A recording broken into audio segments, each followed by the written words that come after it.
먼저 빅뱅 이론이 무엇인지 다시 한번 짚어볼게요. 빅뱅 이론에 따르면 우주는 138억 년 전에 하나의 특이점에서 폭발적으로 팽창하기 시작했습니다. 이 특이점은 무한히 작은 공간에 모든 물질과 에너지가 압축되어 있는 상태였고, 그 점이 엄청난 폭발과 함께 팽창하면서 우리가 알고 있는 시간과 공간이 탄생했다고 합니다. 이 이론은 허블의 팽창 법칙에 기반을 두고 있습니다. 1920년대에 천문학자 에드윈 허블은 외부 은하들이 우리로부터 멀어지고 있다는 것을 관측했습니다. 마치 모든 은하가 풍선 위에 붙어 있는 점처럼 우주가 팽창하면서 은하들이 서로 멀어지고 있다는 사실을 발견한 거죠.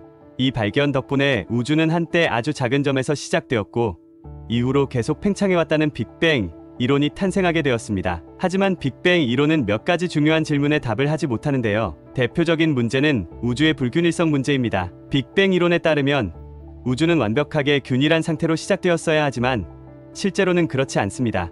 우리가 관측하는 우주는 곳곳에 밀도 차이가 있어서 별과 은하가 만들어질 수 있는 불균일성을 가지고 있습니다. 또 다른 문제는 중간 질량 블랙홀의 부재입니다. 우주에는 별의 질량 정도인 작은 블랙홀과 은하 중심에 있는 거대 질량 블랙홀은 많이 발견되지만 그 중간 크기의 블랙홀은 거의 발견되지 않았습니다. 빅뱅 이론만으로는 이 문제를 설명하기 어렵죠. 여기서 바운싱 우주론이라는 새로운 개념이 등장합니다. 이탈리아 나폴리 대학 연구팀이 제시한 바운싱 우주론에 따르면 우주는 단순히 한 번의 빅뱅으로 시작된 것이 아니라 무한히 반복되는 팽창과 수축의 주기 속에서 존재하고 있다고 합니다. 이 이론을 이해하기 위해서는 우주를 마치 통통 튀는 공으로 생각해 볼 수 있습니다. 공을 손으로 힘껏 눌렀다가 놓으면 공은 다시 튀어오르며 원래의 형태로 돌아오죠. 바운싱 우주론에 따르면 우주도 이와 비슷하게 무한히 팽창하다가 수축하고 다시 팽창하는 주기를 반복한다는 것입니다. 즉, 우리가 알고 있는 빅뱅은 절대적인 시작점이 아니라 그저 하나의 사이클 중 하나일 뿐입니다. 지금 우리가 관측하는 우주는 수많은 순환 속에서 존재하는 한 시점일 가능성이 있는 거죠. 이 이론은 기존 빅뱅 이론의 한계를 보완할 수 있는 가능성을 제시합니다. 빅뱅 이론이 설명하지 못했던 불균일성 문제, 암흑물질과 암흑에너지의 기원, 그리고 중간질량 블랙홀의 부재 문제를 설명할 수 있기 때문이죠. 이제 바운싱 우주론이 어떻게 우주의 불균일성을 설명할 수 있는지 더 깊이 들어가 보겠습니다. 이 이론에 따르면 우주가 수축하는 과정에서 밀도 차이가 발생하게 됩니다. 그러니까 이전 우주가 수축하면서 생긴 밀도 차이가 다음 우주 팽창 과정에서도 그대로 반영된다는 것이죠. 이로 인해 현재 우리가 보는 우주의 은하와 별들은 무작위로 분포된 것이 아니라 이전 우주의 흔적에 따라 형성된 것입니다. 이렇게 이전 우주의 불균일성이 현재 우주의 불균일성으로 남아있기 때문에 별과 은하들이 특정 밀도의 차이를 가지고 모이게 된 것입니다.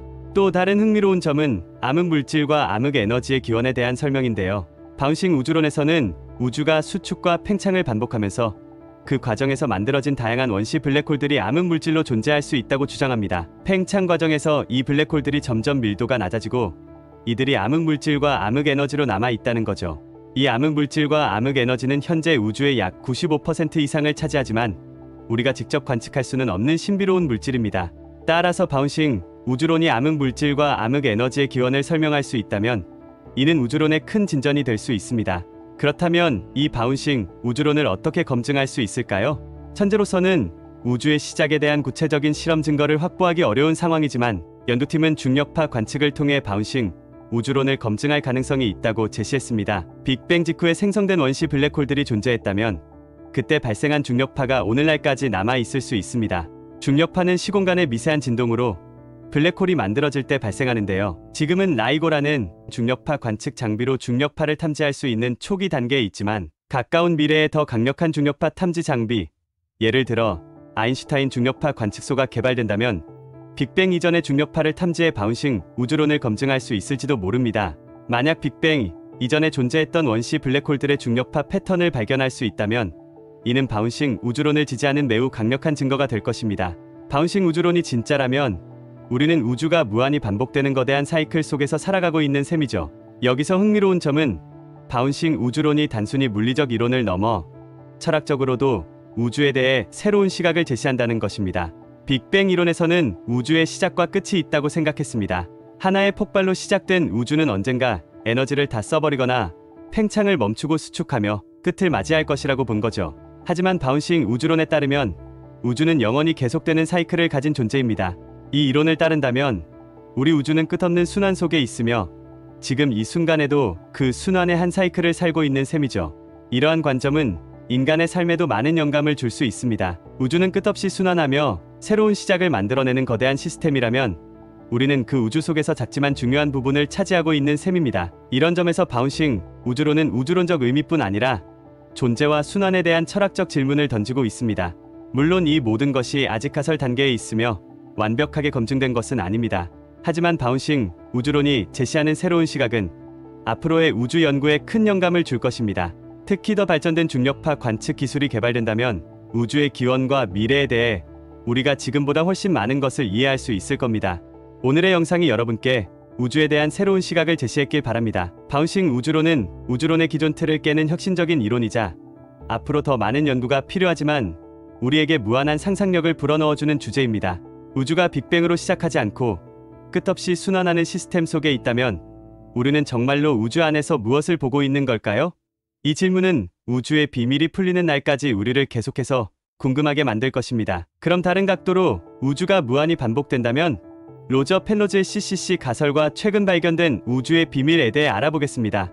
오늘은 우주가 무한히 반복될 수 있다는 놀라운 가설에 대해 이야기해 보려고 합니다. 혹시 우주가 끝없이 반복된다면 어떨까라는 상상을 해본 적 있으신가요?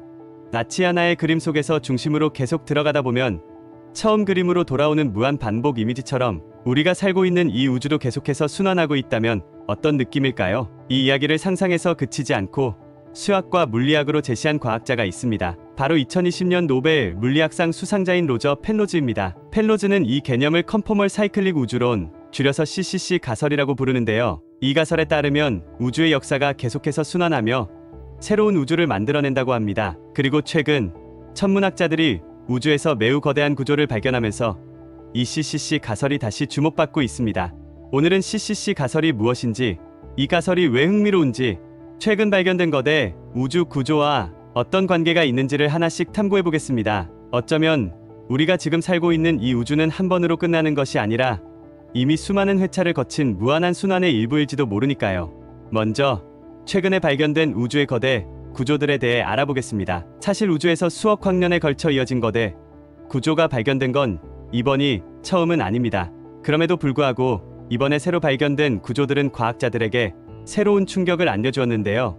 그 이유는 이 구조들이 빅뱅 우주론으로는 설명하기 어려운 규모와 모양을 가지고 있다는 점 때문입니다. 대표적인 예로 슬론 장성이 있습니다. 슬론 장성은 약 10억 광년에 걸쳐 이어진 은하들의 거대한 벽 같은 구조로 마치 우주의 만리장성 같다고 하여 이런 이름이 붙었죠. 이 구조는 관측 가능한 우주 크기의 약 160에 달하는 규모로 그 자체로 엄청난 크기를 자랑합니다. 이후 2013년 천문학자들은 사자자리 방향에서 마치 갈고리 모양을 한 퀘이사 73개가 모여있는 구조를 발견했습니다. 이 구조의 길이는 무려 40억 광년에 달하는데 당시 과학자들은 이 거대한 스케일에 큰 충격을 받았습니다. 퀘이사들은 일반 은하보다 훨씬 에너지가 강해 우주 저편에서 밝게 빛나는 천체들인데 이들이 갈고리처럼 연결된 모양을 하고 있다는 점은 그 자체로도 놀라운 발견이었습니다. 그리고 2021년에는 북두칠성 근처에서 자이언트 아크라는 또 다른 거대한 구조가 발견되었습니다. 자이언트 아크는 은하들이 마치 거대한 무지개를 그리듯 토 모양으로 이어져 있으며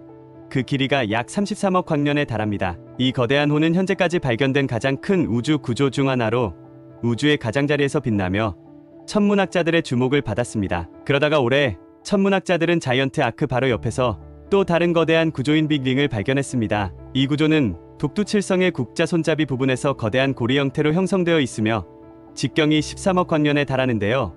이처럼 엄청난 크기의 고리 모양 구조는 과학계에 큰 충격을 안겨주었습니다. 그렇다면 이런 거대 구조들은 단순히 크기만 큰 걸까요? 아니요. 문제는 그 크기와 모양이 현재의 빅뱅 우주론으로는 설명할 수 없을 정도로 너무 거대하고 비정상적이라는 점입니다. 기존의 우주론에 따르면 우주는 일정 규모 이상에서는 균일하고 고르게 분포되어야 하는데 이런 거대 구조들은 그 균일성을 깨뜨리고 있기 때문에 논란이 되는 것입니다. 그렇다면 이러한 거대 구조들이 왜 문제로 여겨질까요?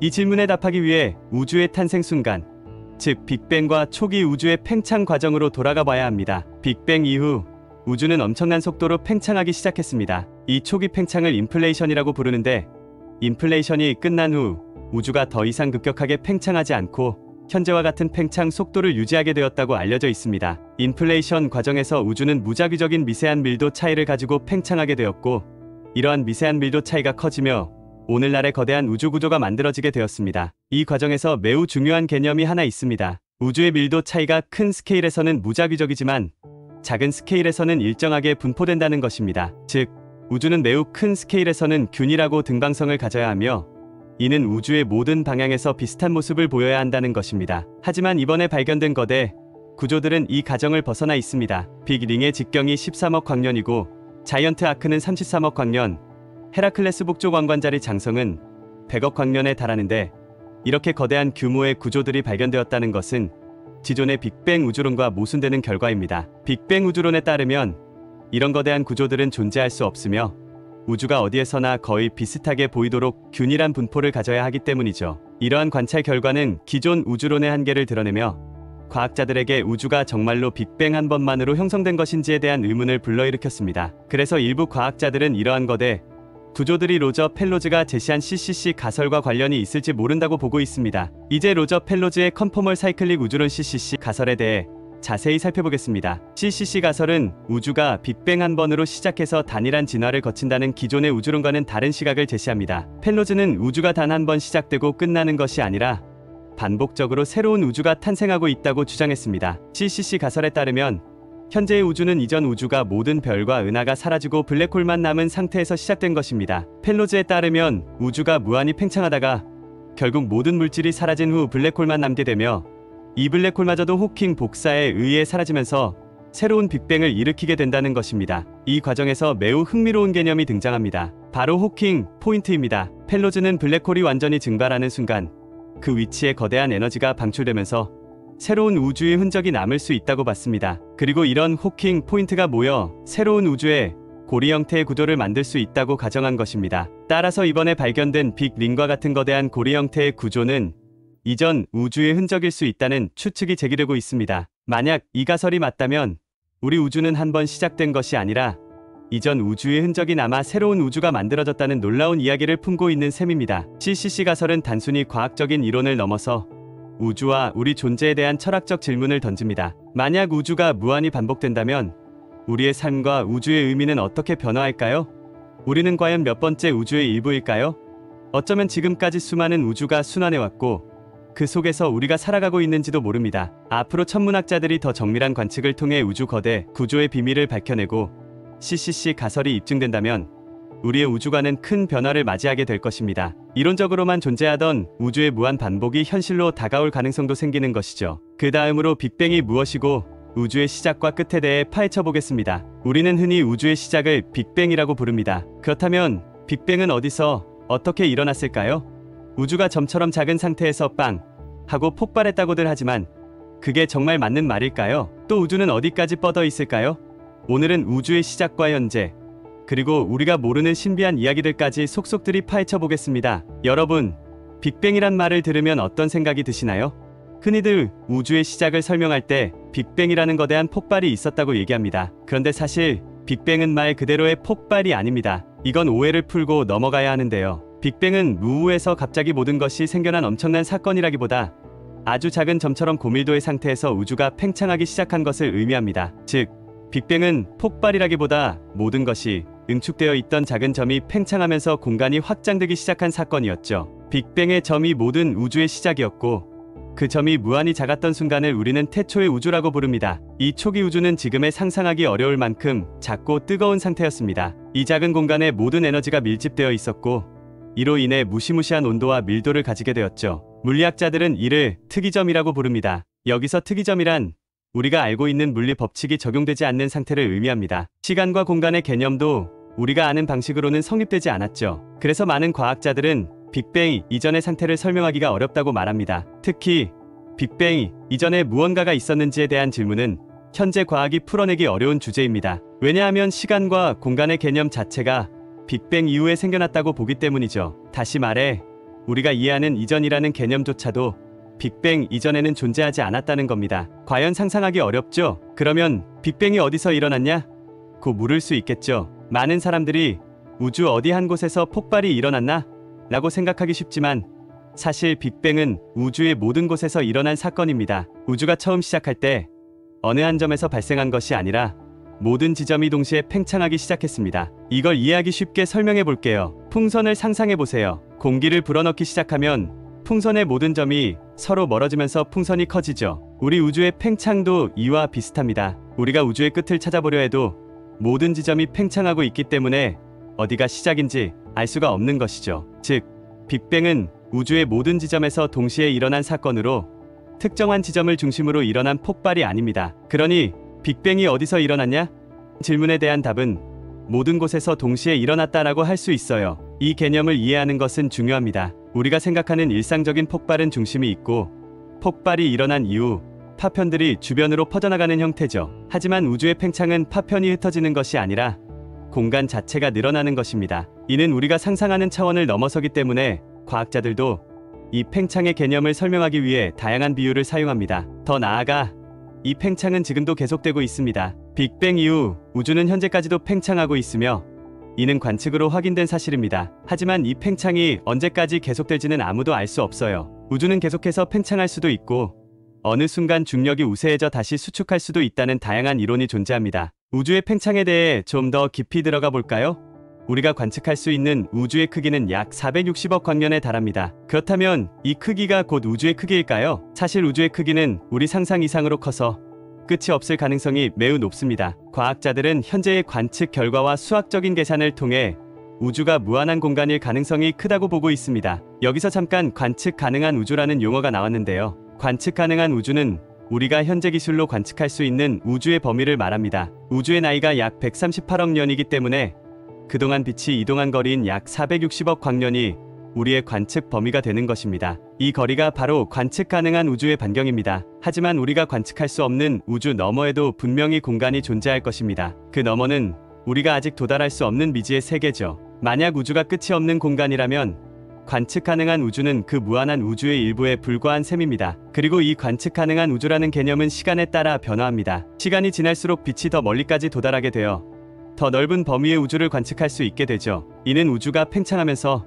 우리에게 보이지 않던 새로운 영역이 점점 드러나는 것을 의미합니다. 우주의 팽창은 허블 법칙을 통해 설명됩니다. 허블 법칙은 20세기 초 천문학자 에드윈 허블이 관측한 결과로 멀리 떨어진 은하일수록 더 빠르게 멀어지고 있다는 법칙입니다. 이 법칙에 따르면 우주가 팽창하면서 먼 거리에 있는 천체들은 우리에게서 더 빠르게 멀어지게 됩니다. 마치 고무줄을 늘릴 때 가까운 점들은 천천히 멀어지지만 멀리 떨어져 있는 점들은 훨씬 더 빠르게 멀어지는 것과 비슷한 원리죠. 이것이 의미하는 바는 무엇일까요? 우주의 팽창 속도는 거리와 비례한다는 것입니다. 다시 말해 우리가 관측하는 우주의 크기가 커질수록 더 빠르게 팽창하고 있다는 것이죠. 과학자들은 이 팽창 속도를 허블 상수로 표현하고 있으며 이를 통해 우주의 크기와 팽창 속도를 수치적으로 계산하고 있습니다. 하지만 이 팽창 속도는 일상적인 물체와는 다릅니다. 우주 팽창 속도는 은하나 별들이 공간 속에서 이동하는 속도가 아니라 공간 자체가 팽창하면서 그 안에 있는 모든 물체들이 멀어지는 현상입니다. 이 때문에 빛의 속도보다 빠르게 멀어지는 물체들도 관측될 수 있습니다. 이는 상대성 이론에 위배되지 않으며 우주의 팽창이 가져다주는 독특한 현상 중 하나입니다. 그렇다면 우주의 나이는 얼마나 되었을까요?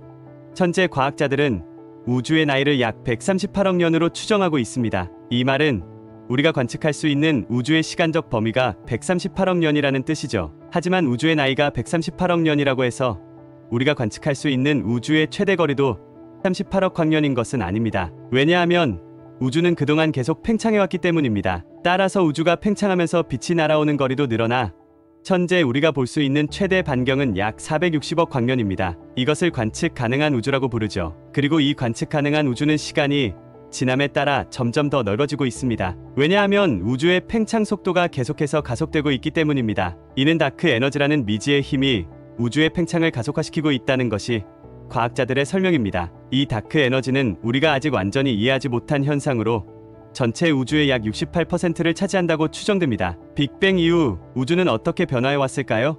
초기 우주는 매우 뜨겁고 밀도가 높은 상태였습니다. 시간이 지나면서 우주는 점차 식어갔고 이 과정에서 원자들이 형성되기 시작했습니다. 이후 중력에 의해 물질들이 뭉치면서 별과 은하가 탄생하게 되었죠. 과학자들은 이러한 우주의 진화를 통해 현재 우리가 존재하는 은하계와 태양계, 그리고 지구가 형성되었음을 확인했습니다. 빅뱅 이후로 138억 년 동안 우주는 계속해서 팽창하고 진화해왔으며 우리가 관측하는 현재의 우주는 그 끝없는 팽창의 결과물인 셈입니다. 또한 현재의 우주는 평탄한 구조를 가지고 있다는 사실도 중요합니다. 이는 우주가 팽창하면서도 특정한 한쪽 방향으로 쏠리거나 왜곡되지 않았다는 뜻입니다. 이 평탄한 구조 덕분에 우주는 끝없이 팽창하고 있으며 모든 방향에서 관측할 수 있는 우주의 모습이 대칭적이라는 결론에 이르게 됩니다. 이런 우주의 진화 과정을 관찰하면서 과학자들은 다중우주라는 개념도 제안하게 되었습니다. 이는 우리 우주 외에도 무수히 많은 우주가 존재할 수 있다는 가설입니다. 다중우주는 과학적으로 완전히 증명된 것은 아니지만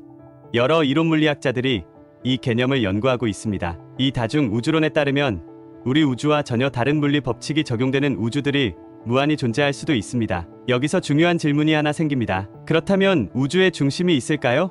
우리는 흔히 우주의 중심은 어디냐라는 질문을 하곤 합니다. 하지만 빅뱅 이론에 따르면 우주에는 특정한 중심이 존재하지 않습니다. 우주 자체가 모든 방향으로 팽창하고 있기 때문에 어느 지점에서 보든지 중심처럼 보일 뿐입니다. 쉽게 설명하자면 여러분이 큰 풍선의 표면 위에 있다고 상상해보세요. 풍선을 불면 풍선 표면의 모든 점들이 서로 멀어집니다. 하지만 풍선 표면에는 중심이라고 부를 수 있는 지점이 없습니다. 우주의 팽창도 이와 비슷하게 특정한 중심 없이 모든 방향으로 확장되고 있는 것입니다. 또한 우주의 끝이라는 개념도 존재하지 않습니다. 우리가 관측할 수 있는 범위는 한계가 있지만 그 한계 너머에도 무수히 많은 공간이 존재할 가능성이 크죠. 이것이 바로 우주가 무한할 가능성이 높다는 주장에 힘을 실어주는 이유입니다. 빅뱅 이론은 우주의 시작과 진화를 설명하는 가장 강력한 이론 중 하나지만 아직도 많은 의문을 남겨두고 있습니다. 예를 들어 빅뱅 이전에는 무엇이 있었을까요? 이 질문에 대한 답은 아직 밝혀지지 않았습니다. 과학자들은 빅뱅 이전의 상태를 설명하기 위해 다양한 이론들을 제시하고 있습니다. 대표적으로 다중우주 이론이나 우주가 주기적으로 팽창과 수축을 반복한다는 순환우주론 등이 있죠. 하지만 이 모든 이론은 아직 가설 단계에 불과하며 실험적으로 증명하기 어려운 상태입니다. 또한 우주가 왜 현재처럼 평탄하게 팽창하고 있는지, 왜 모든 방향에서 대칭적인지에 대한 질문도 완전히 해결되지 않았습니다. 이런 질문들을 풀기 위해 현대 과학자들은 보다 정밀한 관측 장비와 이론적 연구를 통해 우주의 비밀을 조금씩 파헤쳐 나가고 있습니다. 오늘 우리는 빅뱅과 우주의 팽창에 대해 깊이 있게 알아보았습니다. 빅뱅이 단순한 폭발이 아니라 모든 공간에서 동시에 일어난 팽창이었다는 사실, 그리고 우주가 끝이 없는 무한 공간일 가능성이 크다는 점을 이해하게 되었죠. 우주에 대한 우리의 이해는 아직도 미완성이며 앞으로도 연구와 탐구가 계속될 것입니다. 새로운 기술과 지식이 축적될수록 우리는 더 많은 우주의 비밀에 다가갈 수 있을 것입니다. 오늘의 이야기는 여기까지입니다. 과학이 주는 신비롭고 거대한 우주의 이야기가 흥미로우셨다면 좋아요와 구독 부탁드리겠습니다. 다음에도 더 흥미롭고 특별한 과학 이야기로 찾아뵙겠습니다. 감사합니다.